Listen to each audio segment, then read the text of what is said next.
పట్టుకున్నారు.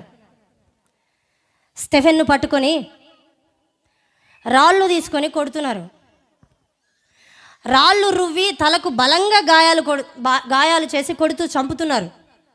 అప్పుడు స్టెఫెను పలికిన మాట, యేసు ప్రభు సిలువలో వీరేం చేస్తున్నారో వీరు ఎరుగరు గనుక వీరిని క్షమించు అని ప్రభువు పలికిన మాట. స్టెఫెన్ ఏం చేశాడంటే, ప్రభు ఈ తప్పు వారి మీదికి మోపొద్దు అన్నాడు.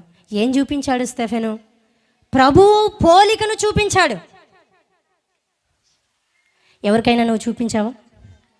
నా యజమానుడు ఇలాంటి అబద్ధాలకు జనకుడు కాదు, నా యజమానుడు పాపం చేయడానికి అవకాశం ఇచ్చేవాడు కాదు, నా యజమానుడు లంచాలు తీసుకోవడానికి అవకాశం ఇచ్చేవాడు కాదు, నా యజమానుడు ఇలాంటి చెడు పనులు చేయడానికి అవకాశం ఇచ్చినవాడు కాడు, నా యజమానుడు చెడు మాటలు చెప్పడానికి అవకాశం ఇచ్చినవాడు కాడు. నా యజమానుడు నమ్మకమైన వాడు.